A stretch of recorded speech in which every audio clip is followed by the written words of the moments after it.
getting to know him too, and I'm not real happy with what I see. Last Monday, Mr. Rossi and I sat down at the Tacoma News Tribune editorial board for an endorsement interview, and their questions covered a really wide range of topics, from the economy to Wall Street reform to Boeing and aerospace jobs. You may have heard us tripped up a little bit there. Not surprisingly, we disagreed on everything. And towards the end of that, they asked us both to tell them whether we would support the repeal of Don't Ask, Don't Tell.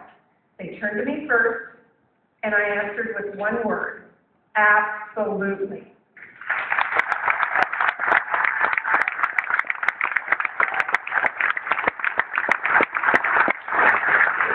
And then they turned to Mr. Rossi, and he started talking about a report that was coming out that would help them figure out if it was a good idea. Talked about generals giving their reports and input, commanders in the field, asking what they thought. He spent about 2 minutes giving no answer whatsoever.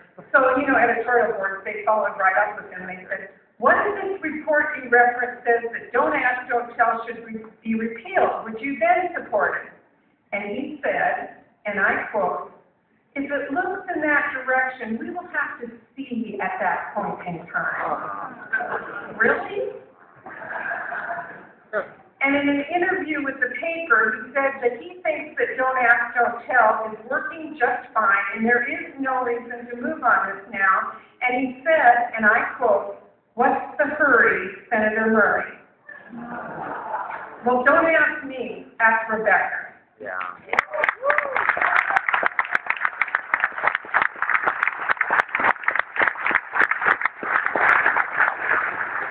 Martin Luther King Jr. famously said that the arc of the moral universe is long, but it bends towards justice. I agree, but I think Mr. Rossi may take the long part of that a little too literally. I tend to move toward the old saying, justice delayed is justice denied.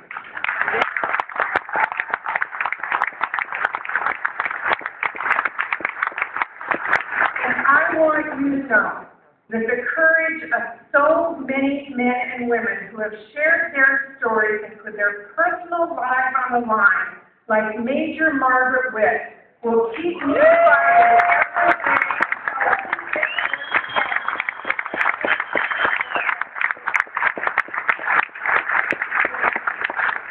Now, that's just one issue, but it really demonstrates the contrast in this election.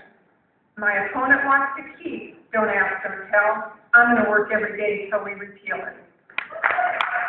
My opponent backed George Bush's amendment to ban same-sex marriage. I will fight against anyone who tries to enshrine hatred into our Constitution.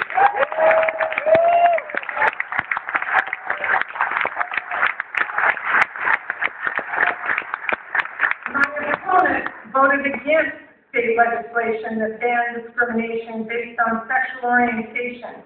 I am proud that I supported the Matthew Shepard Hate Crimes Prevention Act.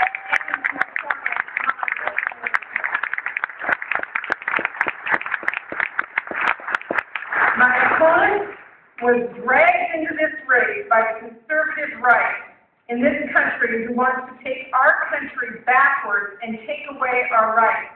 I answer only to the people right here in Washington State, including the people right here in this room.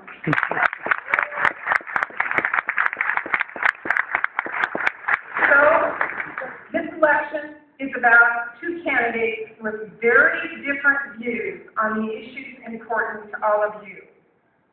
But what this election is really about is about people with real problems. And we need to find real solutions. I started with a story, and I want to close with one. I got a letter from a woman named Ruth Ann from Marysville, Washington. She'd been a public school teacher for more than 30 years, but she wanted to tell me about one particular student she had a few years ago who she just couldn't stop thinking about. She told me that the student came to her to ask her for help. She had recently come out, and other students were making her life miserable. Ruth Ann said she tried to support her, but there wasn't much she could do.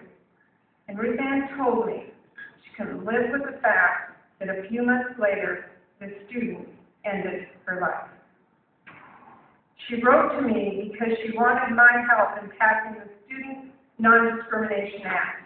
And I want you to know we're going to work till we get that done.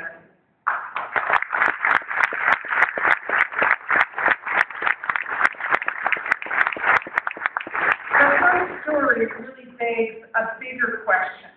What kind of country do we want to live in? Where teachers like Ruth Ann have no tools to help students who are being harassed?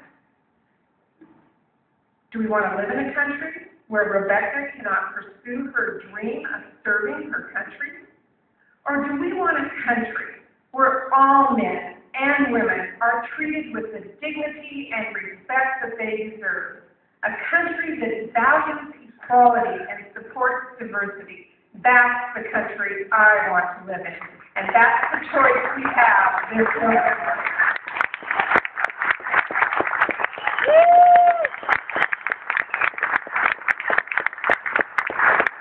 So I come to you tonight to ask you to give me one of the most precious things a citizen can give in our democracy, your vote.